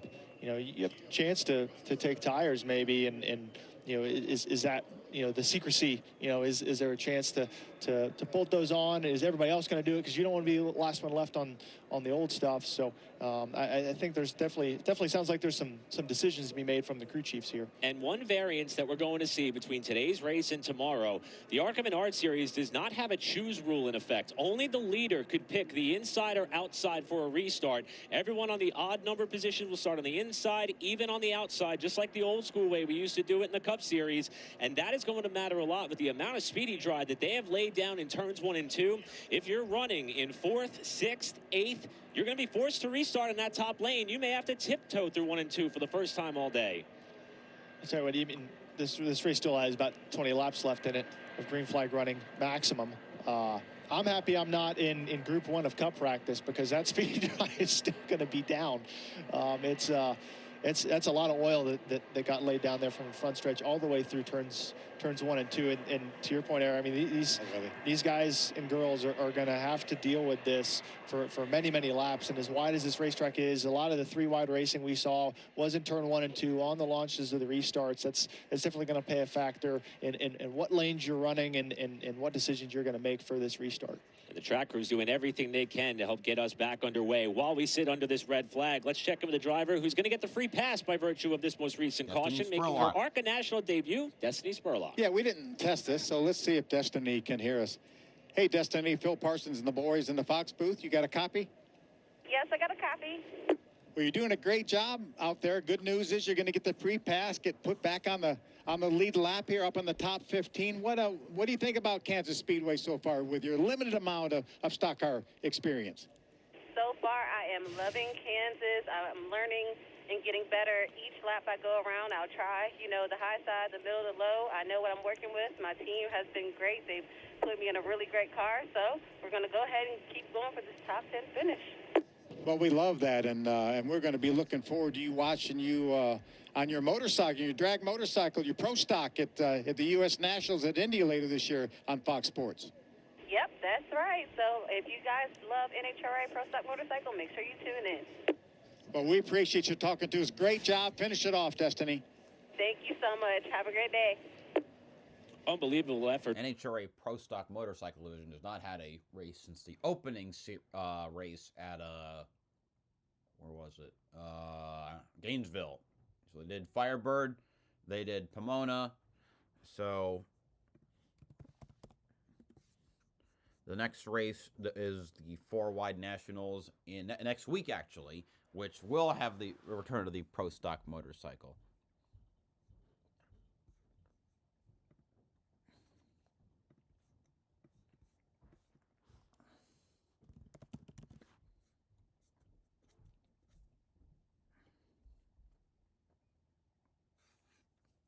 So she was not at, I don't believe she was at the Gator Nationals at Gainesville, though.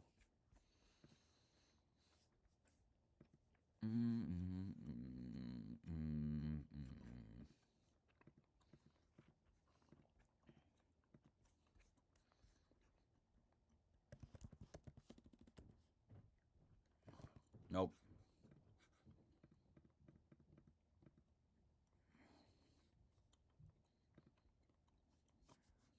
To the tee, and blowing motors is something I've been doing lately. You know, I've been getting a lot of pre-race advice from you, you know, once in Daytona, actually, and then once here, and then I've been in single-car accidents both times. Well, actually, I didn't crash, So I was going to say, when you rolled the top on the 70 down there, I was so proud. I was so proud that you actually looked like you somewhat knew what you were doing, and you've been here before. I went, this is for Carson, and I turned in there on the wall. I felt like Kyle Larson ripping the top. Probably the coolest thing I've ever done. And, you know, overall, I'm sad to be out, but hopefully my sponsor, do you know what baldeagle.com is? I sure do. Okay, well, I'm hoping they don't drop me because it's the coolest website ever. Well done, Cletus. We're going to take a look at this pass we were just referencing once again, if you guys want to take a look.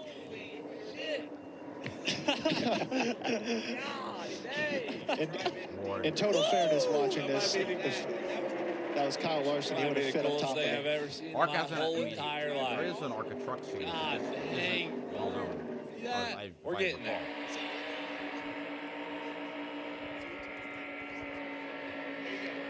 Oh, never mind. Sorry, it ceased operations in 2016. After 2016. They go bottom, you go top, don't lift. That's pretty much what I did. I'm so impressed. I want to see the drift. Can we pull the drift up? People in the office? People in the office, that would be our production truck, and you guys pull up the drift. They're going to work on that for you. It's very cool to see these two drivers interacting and recapping what they saw. I think we're getting ready to try and get this drift going for you so you can react to it as well. Oh, dude, you got to 7. That was close for 7. Oh! That was past for 7. Oh! Literally like a bald eagle. Did you see anything? Did you know where you were? No, but I channeled my inner Ricky Bobby. I thought what was awesome is you put the wheel back on and you're like, guys, we can fix it. Just push me to pit road. I was like, okay, now this is showing he's never done this before. I was like, maybe they got a oil line in the pit box. Let's go back. They're not gonna put oil in it, back in it. Hey, it went out from somewhere. anything's possible, dude. I don't know. There you go, guys. There you have it. That's probably one of the most spirited interviews I've had out of the Care Center in my whole career. I've heard of producing from the booth before. Cletus producing from the Care Center, calling the shots, trying to get a shot of that drift again. As we are back under yellow flag conditions in Austin, you called it. You said that this may be a point in the race where some of these teams could get creative with that extra set of tires. We're seeing it with some of the front runners. Yeah, sorry, welcome back to the race. There was a lot done back there. But yeah, while they were finishing up, they all the leaders pretty much pitted and went for the tires. So tires are good. The crew chief wants tires. It looked like maybe Gavin Boschel, maybe one of our only front runners that stayed out that time. Everybody else in the top 10 came down pit road. Well, as some of the cars rejoin the race, the bad luck stretch for Isabella Robusto continues. She's okay and with Caitlin. Yeah, she's been released from the infield care center, part of that caution, but you had a very good day going. How would you characterize the race prior to that? Yeah, I mean, I think we kind of got the car where we needed to on that last change and just racing hard, trying to get back up in position that we lost kind of at the start of the race. But super thankful for Mobil 1, Toyota Racing, and the whole Nitro crew. We definitely started on the backhand for the race, but I think we were getting to a pretty good spot there. And I think Cletus' motor just blew up and kind of wrong spot at the wrong time and tried to turn out of the oil, but just didn't work out and ended up in the wall. So we'll look forward to Talladega. It's one of my favorite racetracks, so go there next weekend. Thanks for your time. Sights are set on Talladega, where she had a very good run last year, guys. Wrong place, wrong time has unfortunately been the theme for Isabella. She's got to wait about a week for the opportunity to turn that around in 2026. Oh my God, having a Wrapping good up time. our fourth caution with some strategy in play. We'll size it up for the restart right after this. We're getting married this year. Woo! Time to save wherever we can. Woo. So we tried a different detergent. Seemed like a good deal. It was not. The detergent was so watered down it left our clothes with stains and dinge. My favorite shirt became my PJs. And I'm not risking mine. We're back with Tide now. Yeah, Tide's the real deal. With double the cleaning ingredients, you get more clean in every dress.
top 5 in ARCA points. Let me find it.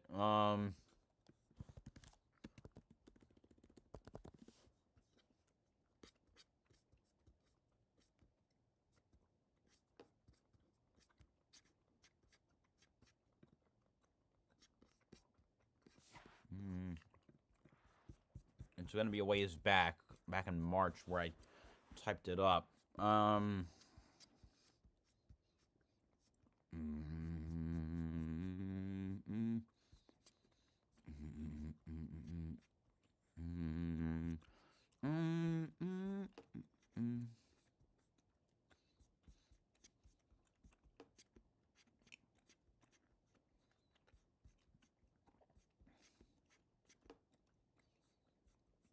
There we are.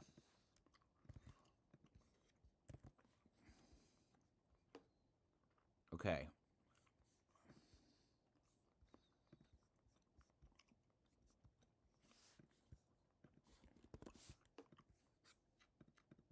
Oh, I missed the restart. God damn it.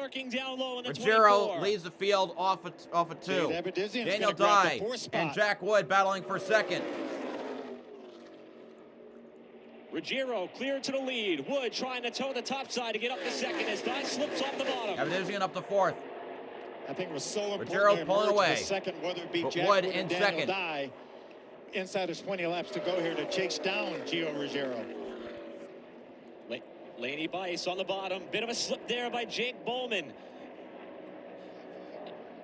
Bowman's able to keep it off the wall, and problems for his teammate Thomas Annunziata, who is going to get a black flag for a restart violation. Yeah, with that tire spin on the top lane by Boschel, all these drivers are trying to get out of the way and can't pull out of line before the start-finish line, and get called for that every time, unfortunately. So the 77 duck out of line, but got back behind what was the rear bumper of the car in front of her. Annunziata was not able to do the same before he got to the stripe. Unscheduled pit stop for Ryan Vargas was on the lead lap. Another, wow. Pit stop, he now leaves Squirrel's his pit up to 12th, back by to the way, racetrack, now. but that will knock him out of the chance for a top 10. Meanwhile, Annunziata stays on the racetrack, and here's the battle for the lead. These were the 2 cars battling for the win when we were here last fall. However, in opposite Jack order. Wood pulling to the inside. On Ruggiero.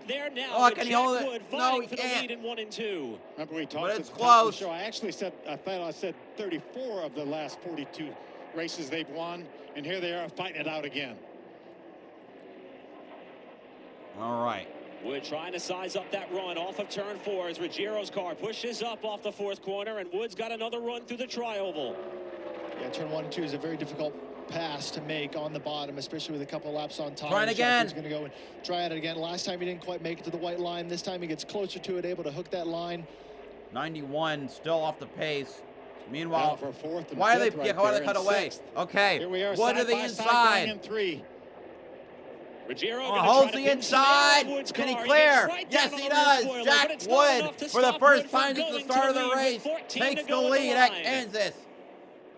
Here comes Daniel Dye with a run. Chevy Ford, no, Chevy Toyota. Dye to the inside of Ruggiero. But Jack did a great job holding Dye on to that takes car. second Daniel place Dye away. trying to get into the mix. He's to the bottom and now past Ruggiero for second. A tough couple laps there for Gio Ruggiero. Great Destiny move by Spurlock Jack Wood enters for the that top pass 10 off, going for down the to very bottom, first 1 and 2, time. Finish it in 3 and 4, and Daniel Dye doing the same thing, following the footsteps of his teammate here. Dye getting a good run off the corner as they'll come up on some lap traffic. That's Alex Clubb in the 0-3 that they'll work to the outside of. And being that these front runners have been so specific in the lanes they want to pick, traffic could be a huge factor in trying to size up what the best lane to run is on each end of the racetrack. Daniel Dye was a little bit quicker that lap, about 8/100ths of a second than Jack Wood. Now Daniel's going to run the top of the racetrack, see if he can gain a little grip, a little momentum up there. Yeah, they've That dropped didn't work. Gio here. The This gap's is now half a clearly the second. race for the Wood win. pulling away. We saw Jack Wood in the last couple of runs. He's been able to have some pretty decent long run speed. So I'd be curious to see if that still remains the same with 12 laps to go. Seems to really like this higher side of the racetrack. I feel like that's been able to generate some of these runs and start to turn into be the dominant lane for the second half of these runs. I think if you can get the top working, it makes that pass on the bottom a little bit harder. Jack was able to do it on Gio down here in 3 and 4. You see Jack ran the bottom down in 3 and 4. He's running the top Another down lap in car. 1 and 2. That's Michael Maples in 16. We're now going around Michael Maples in the number 99. Die to follow. Next car they're going to come up on is Matt Kemp in the Maples Motorsports number 19. Great opportunity for him. Currently rounding out the top 15 as things run for Kemp. Ruggiero is really falling off. That Arabia's car isn't set to handle. Look at the left side of our besides screen there at the clean air. pylon. How about Monty Tipton up in the top 10? How about Destiny Spurlock running in that top 10 like she was hoping for?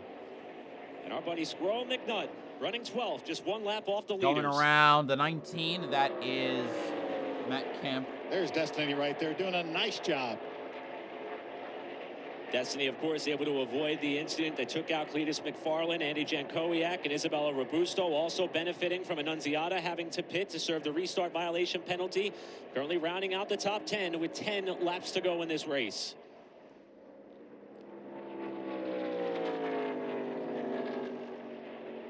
Talked about Squirrel McNutt. He's been the beneficiary of the free pass a couple of times today so far, but as far as agenda, a clean day, check with 9 to go. Yeah, we'll see him at Talladega next week.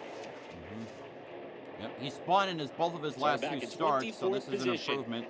Just a couple of rungs shy of what could be a top 10 effort in his ARCA Menards national debut. Great run. Back at the front of the field, about a second is what separates Jack Wood and Daniel Dye. Ruggiero has fallen Coming to way 8 to back, go. 2.5 seconds off the leader. A dramatic shift for the 18 car, falling back from the leader still. Yeah, we haven't seen that a whole lot in the last little over 2 years, have we?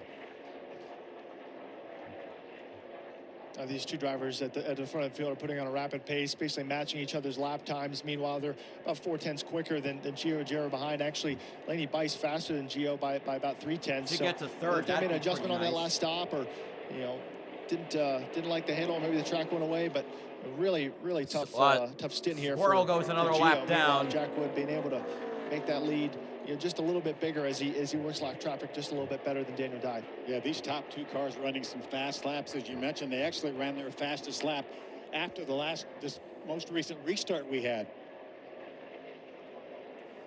Dye had a bit of a moment a half a lap ago getting around Bobby Dale Earnhardt and Squirrel McNutt 3 wide to the top side. Cost him some time on Wood, who continues to keep that car glued to the middle of the track in 3 and 4.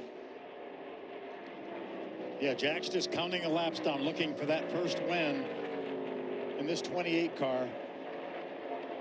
We'll see Jack again next week at Talladega in this 28 car. He knows, Jack's been around long enough to know that you can't count this thing. We get a caution late, and the whole world changes. Yeah, with about a 1.5 lead. About lapping I Destiny think the lap Spurlock. traffic is going to be Daniel Dye's best chance, as we see Jack Wood being able to still not lose momentum, run that top side. And I think they're pretty equally matched, but so far Jack's been able to manage this lap traffic just a touch better. Yeah, this is just nothing short of amazing what this PRG team has been able to do. Mark and Jerry Webb own this team. Shane Huffman is the architect of the team. Stephen Dawson, the crew chief on this car. Laney Bice, the other driver, running 4th right now. 5 to go. Yeah, great run for her. Terrific run for Laney Bice. On pace to what would be a career Here's best Bice. finish, Can and she she's catch not done up yet. to She wants a Ruggiero? shot at the podium. 2 for 2 in terms Hey, of no top such 10 thing as a finishes podium on in the half ARCA. track. She's trying to go 3 for 3 in that stat column, and also trying to get herself up on the box. This will be a difficult pass for her to make with both of these cars running this higher side, and being able to find a lower lane used is tough at this point in the run. But with 4 laps to go, and she's got a pretty big gap behind, almost 2 seconds or more over Bowman, she should have a chance to. Wow, be she's coming way on Ruggiero. Has Gave to it a sweep shot. up. Didn't lose a ton, but this lap traffic could Coming up could on help her as Destiny, well. that could help. It's Destiny Spurlock, the 66 that Gio's trying to navigate around right now. He couldn't get it. Oh, what the fuck are you doing, you fucking asshole? Oh, he's stayed green. What a great save. But What the a caution save. is out. What a save. What the fuck was that, you We're gonna idiot? have an overtime finish. It's a shame for Destiny, but a hell of a save. Like- but it's obviously a Well, what the fuck difficult was spot that to get bullshit? contact. Top Rogero speed just going straight into turn turned, one, ran her over. and, setting up an overtime finish. Unbelievable effort for Destiny Spurlock in her ARCA Menards national debut while running in the top 10, getting tagged by Gio Ruggiero, who was doing everything he could to try to hold on to third spot. What you ran? Got the car what the completely hell was broadside that? and used the apron of the racetrack to stop it from going all the way around. I'm not sure why Gio ran in the back of Destiny. Like, he to be just honest straight with you. ran I mean, her he had over. plenty of room Like, what the fuck? Yeah, I mean, move around her. it's kind of one of those things I think I'd put down to a communication issue, and that's What one do of you the mean difficult things communication with issue? working on Turn traffic. up, You know, you what do you fucking expect idiot. the car in front of you to do? And you know, I'm sure we'll get a replay here at some point, but being able to work to the How stupid do you outside, think work we to are? the inside of whatever that lap car is doing. You're gonna watch the 18 here. Destiny kind of leaves a lane to the top side, but I think Gio was thinking she'd go to the top, and I'm not sure that she really did anything wrong here. It But doesn't matter. It was a stupid Gio was hoping move. to get back to that outside lane and be able to hold off that position behind, getting that pressure from Laney Bice. We've seen a lot of good hands today. Destiny Spurlock with another Reese's Look Sweet how Move of the Race sideways nominee. Good save, though. That's past 180 degrees. she is. ARCA Past Racing. 90. Yeah, Past yeah, 90 exactly. degrees. Yeah, sorry, Phil. Got my numbers wrong here. It was a great save. ARCARacing.com Monday 3 p.m. to see if Destiny Spurlock gets the Reese's Sweet Move of the Race. Third straight ARCA race at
That just ain't right, man.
All right, we're going to get back. Jack Wood, the control cars, pick the bottom. Daniel Dye to restart outside. Ruggiero and Bice, row 2.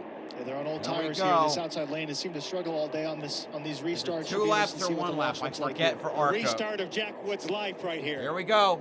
And he's got some help. Everybody shoving each other off the green flag, 2 to go. 3 wide to the inside it's on the 3 apron for the Ruggiero lead. trying to cut way to the inside. 3 wide. Bice trying to make it 4 wide. Can't get there. Ruggiero to the inside. His way back which to is the a bunch of crap, by the way. Guy who brings out the caution wins Jack's the race. In the middle of a 3 wide battle for second. Ah, there it goes, Wood. And Jack Wood get together, and Wood's chances at a win spinning around in turn 3. Gavin Bichelle, who pitted on the caution to put on fresh tires, was charging up to the outside. Gavin Bichelle and spins Wood Jack goes from Wood. leading us to the restart to now stationary in turn 3. As we mentioned, Damn. unlimited attempts, we'll just re-rack them and do it again. Oh, what a shame for Jack Wood. I mean, restart the race as a leader with a dominant car and well, and we're going it all over again. But we saw how fast that 18 car has been on the restarts. Unless it's one attempt at overtime. Maybe a different transmission, a different second gear, or something like that. Gio's just been super aggressive, being able to pull out right after start-finish line, and he's made this 3-wide move throughout the race. Attempt from Bice to take it 3 entirely wide. Surprised to see it, but obviously, 4-wide battle for the lead here, and Jack Wood's kind of a sitting duck as you see the 25 car, as Eric mentioned, on newer tires. Sees there's an opening on the outside, and yeah, it looks like Jack just thinks there's space there, and there's not. So can't really put a ton of blame there on Bichelle. Unfortunate ending for Jack Wood, who appeared to be knocking on the door of what would have been his first career ARCA Menards Series win and his 20th start. Here's another look on the backstretch. It just wasn't quite clear. And if you're Jack, you're just trying to get back in line, get that draft, and re-rack again, try and have a shot for the lead, because that whole pack of cars did have a run back on Gio. So the race for the win definitely wasn't over yet, but obviously not room for their car to fit in that hole. Yeah, and Amanda told us during the break that Bichelle, Shane Wilson, his crew chief, intentionally stayed out when everyone else came to pit road, just for a situation like this, to have better tires than everybody else. Now he's up into the top 5 with the best tires on the racetrack, so it's going to be fun to watch. What a horrible break for Jack Wood. It will not be back-to-back wins for Pinnacle Racing Group after capturing top honors at Phoenix with Carson Brown at the wheel. Instead, the PRG number 28 is going to be loaded up on the tow truck and brought back to the team so they could dissect and regroup with Talladega 1 week out.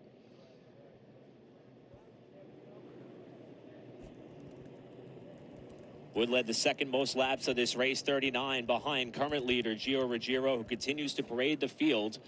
And he will now have the option to pick where he wants to restart this race on what will be a second attempt at an overtime finish. I like that 18 on the restart. I like his chances because he's been so good on all these restarts. Jack Wood is. Yeah, I'm not, and you bring up a point about gearing. I guess I'm not, familiar enough with ARCA Menards Series cars to know what the options are there. But just seeing the restarts and now thinking back throughout the race, he's had some big launches where he's just gotten out front of guys, even when he's not been the leader. So to your point, I wonder if there's anyone in the field capable of contending with the aggression that he's been able to have out of the restart zone, whether that's been as the leader or as a trailing car. Because we know his car was a little bit off. He was not near as fast as Jack Wood or Daniel Dye prior to that caution flag when Destiny Spurlock got turned. Well, we've seen some incredible action here at Kansas. Let's look at the last 3 races with ARCA here at Kansas Speedway. And we're racing at Kansas. Connor Mosack takes the checkered flag. Connor led 14 laps today and, of course, led the most important one. Checkered flag in the air. Tanner Gray wins it. Outstanding job by Tanner Gray.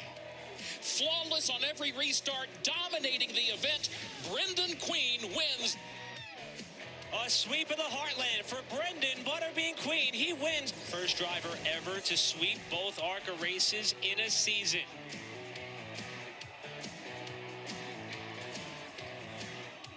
The opportunity lies ahead for one driver to claim top honors in this race. And again, we will come back here in the fall to close out the ARCA season. You want to see if we can talk to Daniel Dye and see what his plan is? Yeah, let's see if he's willing to tell us. Yeah. Hey, Daniel Dye, Phil Parsons and the boys in the Fox booth. You got a copy? Hey, Phil. You coming to me at a little bit of a precarious time, sir. Well, we've been watching you do a great job holding that wheel there. We got a restart coming up. We're assuming Gio's going to take the inside. You got a plan here for this restart? You make all kinds of plans in racing, and Phil, how many times when you were racing did your plans work out? Most of so, you know, just going to try to be adaptive here. I'm loving driving a race car. This is my favorite part of my life, is getting to be right here where I'm at behind the steering wheel. So I've really enjoyed today working with these guys. I thought I had Gio at Daytona, so I got to get him here at Kansas. All right, buddy. Done a great job here. Finish it off. Yes, sir. Thank you. You notice how he didn't answer your question, Phil? That tells me he's got a plan. Yeah. See him execute it. It's a difficult thing on these restarts. We mentioned the dominance of Gio in the restart zone, but the draft comes into play at these speeds. You know, he's going to be in the outside lane here. Still got the challenge of launching in that outside lane, I think. So, and on top of that, you know, we don't know how much damage the 25 car has from some of that contact, but he's got the freshest tires. You know, what impact does that play? And meanwhile, Bowman, he's just trying to hold on the points lead. Yeah, well, will the 25 push, or will he try to jump to the outside and use those fresh tires to get around? Daniel brought up a great point. Those top three cars, that's how they were running when they took the white flag at Daytona. Bowman got up and around dive coming off turn 4 to the checkers. But these three cars have raced around each other already so much this season alone back at Daytona. And now they're going to settle it in an overtime finish with Michelle, the variable, on those pressure tires. Next time the by, they'll kind go of a green bit of a question mark again, to that car's performance. So it'll be another 2-lap overtime had a great attempt. restart, got himself in the top 5. Meanwhile, Laney Weiss and Jade fell back a couple spots as well. So bit of an opportunity for all three of those to try and fight for a top 5 finish. See, Destiny Spurlock holds on to that top 10 spot even with that slide. Thomas Annunziata did get the free pass on his most recent caution after he served the penalty for the restart violation last time by. He'll start at the tail end of the pack, but nevertheless a chance for Annunziata to end the day in the top 10, or maybe better, depending on how this restart goes. So Gio Ruggiero, the control car. All the right, Joe let's Gibbs Racing do number this 18 again. elects the bottom. Daniel Dye up top. I can't row believe 2, Nitro Motorsports teammates Jake Bowman and Gavin Bichelle. 2 laps to settle the Tide 150 here in Kansas. Here we go. We're Green, back green, underway. green. See a bit of tire spin there. Ruggiero already clear as they head across the line. Daniel Dye drops to the low side. And put up a fight.